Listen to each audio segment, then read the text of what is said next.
Good morning and welcome to Farm Factor. I'm your host, Jamie Bloom. Today, Duane Toews is in San Antonio, where he visits with Keelan Lewis, a vet at Salt Creek Veterinary Hospital in Texas. She explains how a consumer-driven market has led to new regulations between producers and their veterinarian through the Veterinarian Client Patient Relationship program. Next up, Greg Akagi brings us the Kansas soybean update. Then Duane talks with Doctor Amelia Woolums from the Department of Pathobiology and Population Medicine at Mississippi State. She talks about research that might help fight drug-resistant pathogens in cattle. The Kansas Farm Bureau update is next. And to wrap up, we'll join Kyle and Duane for a little plain talk. It's all coming up on Farm Factor. Stay tuned. Closed captioning brought to you by Ag Promo Source. Together we grow. Learn more at agpromosource.com. Kansans have a new choice for Medicare supplement insurance plans. With Medicare supplement insurance plans from Kansas Farm Bureau, you have access to 4 levels of coverage, affordable rates, and service from an organization that's served Kansans for more than 100 years. For more information on Kansas Farm Bureau Medicare supplement plans, including rates and to apply, visit kfbhealthplans.com.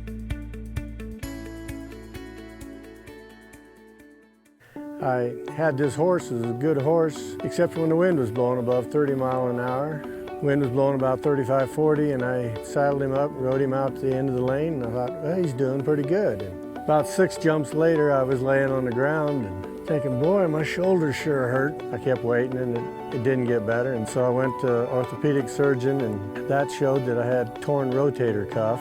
He said, well, I have to do surgery. I thought, I farm and ranch by myself. This is not going to work out very well. I'd been sleeping in my recliner for about 2.5 years because it hurt too much to sleep in bed on my side. I'd heard about Kansas Regenerative Medicine Center on the radio. Gotten down there at 8 o'clock in the morning, and by 11:30 the procedure was all over. They just took some fat out of my side here and spun that down for about 45 minutes and then injected it in my shoulders, and I was on my way. It's something you don't hear about, but I thought it was worth a try, and I'm really pleased. It's really worked out well for me. Valley Vet Supply is devoted to providing information and professional quality products at reasonable prices. Valley Vet Supply. This segment brought to you by Kansas Wheat. Learn more at rediscoverwheat.org. Welcome back to Farm Factor. Duane Toews is with Keelan Lewis, a veterinarian from Texas, who explains how a VCPR works. Duane Toews joining you once again here on Ag AM in Kansas. An opportunity to catch up with veterinarian Keelan Lewis from Texas joining us on the program, talking about the interaction. The pharmaceutical world dictated that there was going to need to be some changes in how veterinarians and producers operated together. Talk a little about that program and as a young veterinarian, what that's meant for you. Sure. So, kind of pharmaceutical industry, but also government agencies and public perception, driven by the consumer wanting to know more about their food product, and then also government to have some more regulation on potential outcomes of using those pharmaceuticals, have led to some new regulations about the development of a veterinary client patient relationship, or a VCPR, and really, what I'm hoping for people to realize is that VCPR is not a negative term. Having a relationship with your veterinarian will enfold increased production of your operation. So if you have a client, a VCPR, or if you're willing to set goals and develop one, then the concept of increased regulations that only demand a relationship with your veterinarian will not change production, but they will help you to ensure the future longevity of those pharmaceutical meds. We think about the opportunities to build upon that relationship. Some are doing it more so than others, and it certainly depends upon the willingness on both parties to make that mutual connection. Yes, and that's something that my clients and I, before we came to this talk, discussed quite a bit. So how do you get to the point where the relationship with your veterinarian is an everyday interaction, and where your veterinarian mutually understands your operation, but also respects your ability to care for your operation alone, and then that you want to reach out to them for education. And after the talk, people ask me, like, what's this one specific item that would help you lead to that? And I would say, distinctly find the veterinarian that's most fitting to your production goals. So search out for that, interview for that, look around. It may not be the veterinarian that's closest to you, or it may not be the veterinarian that lives in your town, but find the veterinarian that meets your production goals. It's going to allow you to have a mutually respectful relationship.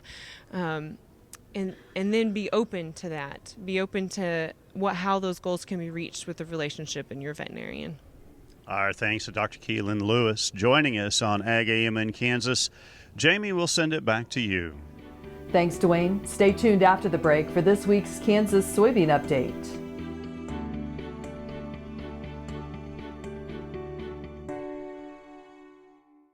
I'm Bob Swartz, and I've devoted the last 43 years to helping Kansans reach their retirement goals and to protect the family farm.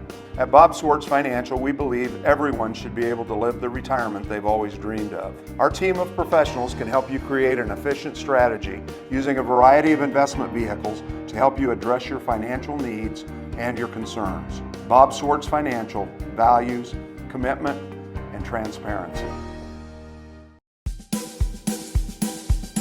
Okay, looks like it's time for our tour. Welcome to the Fort Wallace Museum. Here at the museum, you're going to find some really interesting stuff, like our replica stagecoach from the Butterfield Overland Dispatch. We've got facades from the fort buildings. We've got an 1870s flag. There's a plesiosaur that was discovered locally. We've got the Ray pump organ collection. We're a little bitty place with a great big story, and we'd love to have you. This segment brought to you by the Kansas Soybean Commission, the Soybean Checkoff. Progress powered by Kansas farmers. Welcome back to Farm Factor and the Kansas Soybean Update. This is the Kansas Soybean Update. It's brought to you by the Kansas Soybean Commission. The Soybean Checkoff, progress powered by Kansas farmers. Bob Hazelwood, a Barrington, Kansas farmer, joins us, and he serves as chairman of the Kansas Soybean Commission. Bob, the Kansas Soybean Commission has a regular meeting on March 27th, but during that meeting, you will be discussing potential nominees for the United Soybean Board. That's one of our duties as the Kansas Soybean Commission. We are a qualified state soybean board, and that's one of our duties to appoint a person to serve as a United Soybean Board director. We currently have 3 directors from Kansas, and we have one of his 3-year term is expiring in December, so we have to appoint someone or reappoint the person that's in that position. So we are currently taking applications for that position. So if someone is interested in applying for that, take us through the process of what they need to do. First off, if they want to, they can call the soybean office at 877-577-6923 and talk to someone. They will send them out an application, or they can go to our website, kansassoybeans.org/forms,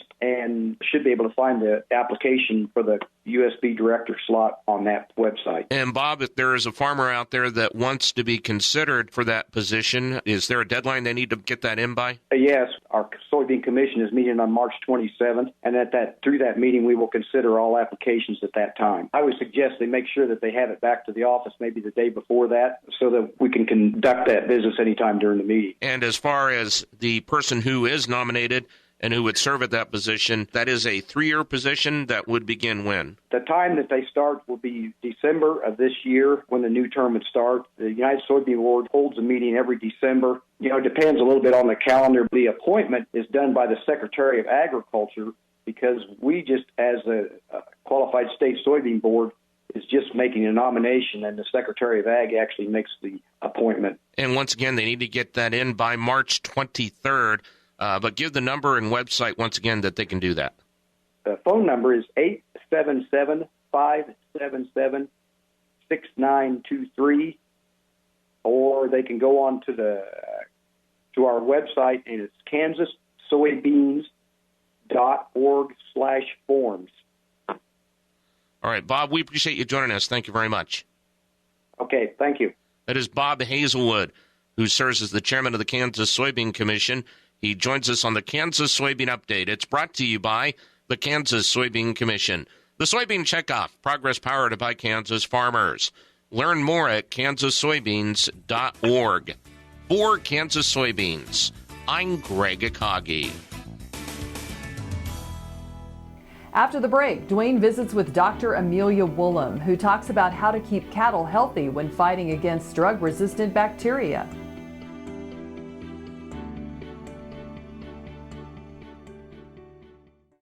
Sure Crop Fertilizers was started by my father, Don Sherman, and my mother, Shirley Sherman. Family business has started in the 80s. We predominantly focus on plant nutrients and what we can do to give growers better responses with the fertilizer dollars that they do, and what we can do to make those things work better for the grower. We're based out of Seneca, Kansas. We work with growers in their soil analysis to figure out what they need, and then we can put those in a blend that gives them the best results, and so that we can deliver that direct to their farm so that they have those nutrients where they need them, when they need them, and so that they can apply them in a manner that's very efficient to them and works well on their planting systems and what they're doing. Sure Crop Fertilizers has been around for a long time. We always say we're big enough to take care of everything you need, but we're small enough to do it quickly. You can get a hold of us at 1-800-635-4743. Our website is surecropfertilizers.com, and you can always email me at corey@surecropfertilizers.com, and with any questions you have, we're glad to answer and work with you. What if U.S. soybean meal were more than a commodity? If seed companies and the soybean checkoff built a better variety? That future is here. The time is now. To meet end-user demands, the Soybean Checkoff is investing in the compositional quality of soybeans, including meal. A message from the Kansas Soybean Commission, the Soybean Checkoff, progress powered by Kansas farmers. This segment brought to you by Sure Crop, liquid crop nutrition delivered right to your farm. We're back. Let's go to Duane Toews, who is with Dr. Amelia Woolums. She explains how bacteria becomes resistant to multiple medications. Duane Toews joining us once again here on Ag AM in Kansas, and an opportunity to catch up with Dr. Amelia Woolums from Mississippi State, talking about the feeder cattle industry and particularly the animal health side of it. We think about what some of the biggest challenges are in the feeder cattle industry, and unfortunately some bacteria that are becoming even harder to control than ever. Yes, that's right, Duane. I talked today about some of the work others in our group at Mississippi State have done looking at multi-drug resistant Mannheimia hemolytica. It's a common bacteria that causes BRD in stocker and feedlot cattle. We often use antibiotics to control or treat Mannheimia hemolytica and other BRD bacteria. And for decades, they've worked pretty well. And to some degree, and to a large degree often, the cattle still seem to be doing okay. But we're starting to find that the bacteria contain genes that help them resist multiple classes of bacteria, of antimicrobials, all at the same time. And so we and others are looking at what are the factors that impact this multi-drug resistant state of these Mannheimia hemolytica, and how can we manage cattle to try to prevent proliferation of highly antibiotic resistant Mannheimia hemolytica. Certainly for the general public, they hear about antibiotic resistance issues within the human population, but certainly in the livestock world, it's every bit as concerning, considering what the end game is. Yes, that's right. We know that cattle can carry antibiotic-resistant bacteria and not necessarily get sick. But what we worry about is when they do get sick, will they now respond to the antibiotics? And that's why we're studying the factors that impact antibiotic resistance. Just like people are doing the same in human medicine, we're looking at it in the stocker cattle and the feedlot cattle. Talk a little bit about how that resistance builds in a population of bacteria. So what we know is that in any population of bacteria, and that might be millions or billions of bacteria, there will be a small number that are resistant. And when we use an antibiotic, the bacteria that are sensitive to the antibiotic will be killed, and that will just leave the resistant bacteria to proliferate, and then they become the dominant bacteria in our cattle or in their environment. It's true in any situation really where we're using antibiotics that some resistance will occur. What we always want to do is minimize the resistance. Certainly we hear about some of the, from the crop world side, about rotating classes of chemistries and trying to eliminate resistance. As far as on the antimicrobials, are we able to see some benefits from that? Duane, that's an excellent question. We would have said so probably 10 years ago, but what we're finding now is that the Mannheimia hemolytica have genes that are carry resistance to many different antibiotics at the same time. And so when we give cattle one antibiotic, we find then that we can isolate Mannheimia hemolytica that are resistant to multiple antibiotics that the cattle, as far as we know, haven't even received. And so what we're learning is that these bacteria can pick up really chunks of DNA that contain multiple genes that then they share with other bacteria, and that's most likely what's happened. So nowadays, when we give cattle one antibiotic, we find that they have resistance to multiple antibiotics, and so it may not always work to switch to another class of antibiotic. So ultimately, it doesn't sound like great news, but where does the industry go from here? Well, the message that we tried to give today is let's not panic. As I said, we sometimes isolate multi-drug resistant bacteria and the cattle seem to do fine. But we know when resistant bacteria start to dominate in a situation or environment, just like people with MRSA. People might have heard stories about athletes who get infected with MRSA or other serious bacteria on benches in the locker room or on towels that they might share, and then they can have severe infections. The same might be true with our cattle. The more we have antibiotic resistance in the environment, the more our cattle could be at risk for problems. So the message we wanted to get across today is, while we wait for more research to figure out exactly what the important factors are, try to keep cattle healthy. Do what you can to provide a good environment for the cattle, proper housing, proper nutrition. Identify illness quickly. If you identify a cow in the early stage of infection, you don't need to use antibiotics as long as if you find the cow when it's into advanced disease. And use antibiotics as directed on the label, and work with your veterinarian to use antibiotics the most wisely. Using antibiotics for the right duration of time, for the right situation, not using them just in case when you don't think a bacterial infection is really involved. Those are some of the things that we think will slow the proliferation of antibiotic resistance that has a negative effect on cattle health. Our thanks to Amelia for joining us here on Ag AM in Kansas. Jamie, we'll send it back to you. Thanks, Duane. Come back after the break for the Kansas Farm Bureau update.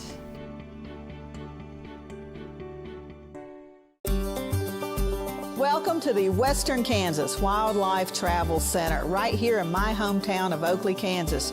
We're the front door of Western Kansas, located on 3 main highways, I-70, US 83, and US 40. And all those roads lead to history, beautiful scenery, and adventure, no matter which direction you go. We now have an IHOP. That brand that you've trusted up and down the road in all your travels is staffed with local folks, real people just like you and me, and we're waiting on you to join us. So for fun, adventure, fuel up, fuel your body, and let's have some fun.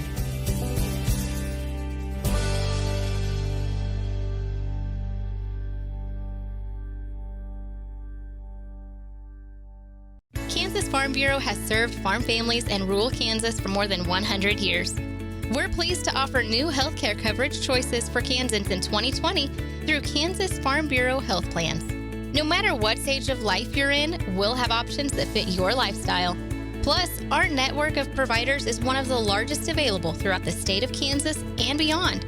For more information, including the different plans available, or to get a quote, visit kfbhealthplans.com. This segment brought to you by Kansas Farm Bureau, the voice of agriculture. To join today or for more information, go to kfb.org or find us on Facebook and Twitter. Welcome back to Farm Factor and the Kansas Farm Bureau update.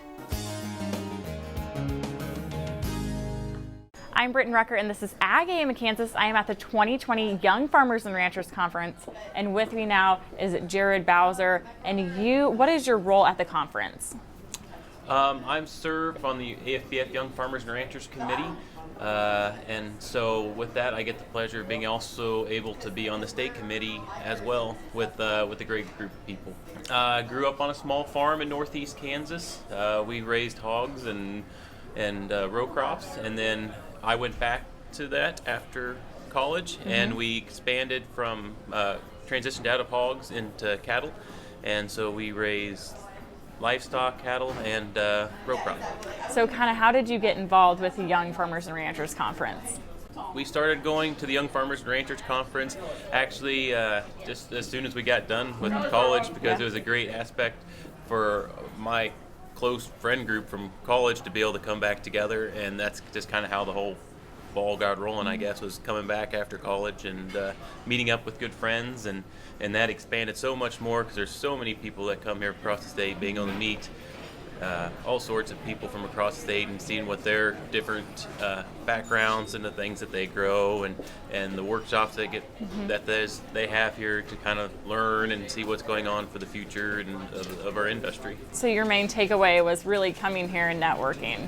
Yeah. I mean, it was when you live in rural Kansas, you don't get a whole lot of opportunity when you come from college, and right. I have a great big friend group that's always there and that kind of stuff. Then you go back and it's just you. Right, exactly. And it was a great time to be able to get back and see like-minded people that care about the industry, care about agriculture and growing food and being involved with agriculture. And so it was great to be able to come and talk and socialize. And the networking thing is always unreal, whether you're talking at the state level or at a national level, being able to meet.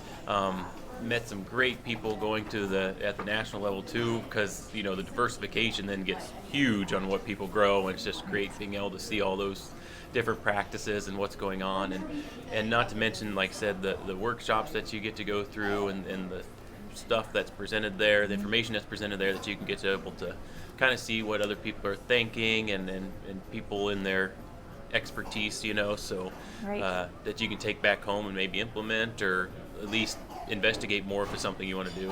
Yeah, very good. Well, a big thank you to Jared Bowser for being at the 2020 Young Farmers and Ranchers Conference. I'm Britton Rucker, and this is Ag AM in Kansas.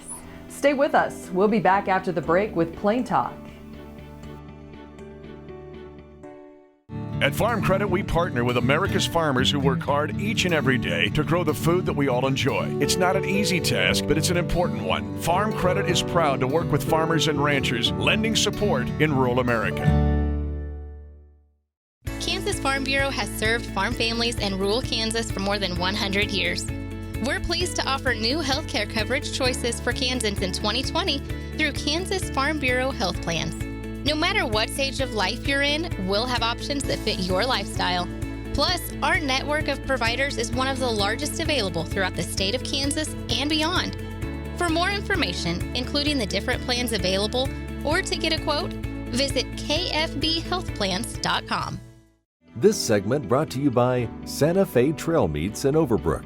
Let us help feed your family. Welcome back. Now let's see what Kyle and Duane are up to on Plain Talk. Hi, this is Kyle Bauer with Plain Talk. With the guy who always says a week spent around a campfire will tell you more about a man than a decade spent living next to him, Duane Toews. Well, for one, you're going to find out just how much body odor the old boy might have. Okay. A week in the mountains. Yeah, a week around the campfire. Good point. Not many campfires have a shower. Not a lot of showers. You might take a dip in the creek. Dip in the creek. I guess in the mountains it'd be a stream. Yeah. It's interesting. That's a regionalism, I understand. Crick? Whether you call it a crick. Or a creek. Stream. Or a stream. Or river. Well, rivers, that's bigger. What is in your mind? I've seen some rivers. Rivers that weren't as big as my creek. Yeah, it didn't look like... I call it a creek. Yeah. What do you call it? I grew up with crick. All right. You're in southern Kansas, so I was in northern Kansas. I suspect that might have been part of it. Yeah, it might be. But you're right. I think there's regional differences on those kinds of things. I did in the last year spent not a week around a fire, but I was camping in a very, very dry environment. But it was cooler. And sure enough, while we got there, we got an annual rainfall one night. Of the area. The entire annual rainfall of the area that night, and then it snowed 15 inches. Oh, well. Yeah. Yeah, just to soften it a little bit. So my wife has always noticed, and I can't really argue with her, that if you want rain or want inclement weather, just send old Kyle out camping. Send him out there with a bedroll and a matchstick. And then, you'll get some rain. Just wait for it to happen. In all candor, see, I can't argue with it much. What she's saying. Well, where were you a couple of summers ago? People ought to hire me. Yeah, you were sitting behind an air conditioner instead of camping Instead out. of a rain dancer, they ought to hire Kyle the camper. Go camping. Your fact or fiction question of the day, speaking of camping, in some Amazon rainforests, there are zombie ants. Fact or fiction? As compared to ones that dance or ones that control their own. Oh, and others just follow the guy in front of them. That's a zombie ant? No. I thought all ants followed the guy in front of them. Controlling what they were doing. Oh, okay. Well, I hate to be disparaging toward ants, but I don't think there's a lot of cranial development there. Thinking about the size of an ant head? Yeah. Yeah. All right. Kind of looking at what they do, although they do build some very intricate colonies. Yeah, but that's probably because one old boy's standing over there being the boss. They got one big-headed ant with a brain. Hey, Bob. When you get them, when you see a big-headed ant, he's the engineer. He's the engineer. smart one. I'll go with fact. It is a fact. There's actually a fungus that infects the brain. Okay. Takes over their body. Well, I'd think they'd just die if that happened. You know what I mean? It could, I suppose, it's eventually. Because, there's a lot of animals that get brain infections, people included. And encephalopathy? Encephalopathy. Yeah, sure. It's easy for you to say. Yeah, and I can't correct you, so it's like, I suppose, and there's not many people that do intensive care on ants. I have a question for you. What's that? So when you see an insect, let's just say you're walking into your house, you see a bug walking across the sidewalk. Okay. Just an ordinary bug, maybe an ant. Right. Do you look to avoid him or step on him? He probably would lean to the category of I don't pay a lot of attention. I don't go out of my way to step on it. Okay, you don't go out of your way to step on it. I don't go out of my way to step on it. I don't. But you don't go out of your way to miss it either. But you don't go out of your way to step on it. No. Was there a time in your life you went out of the way to step on it? Were you never a 7-year-old boy? I was probably more likely to not step on it, but to capture it and then do less than humanistic things to it. Thanks for joining us. I'm your host, Jamie Bloom, and I hope you enjoyed today's show. See you next week on Farm Factor. Closed captioning brought to you by Ag Promo Source. Together we grow. Learn more at agpromosource.com.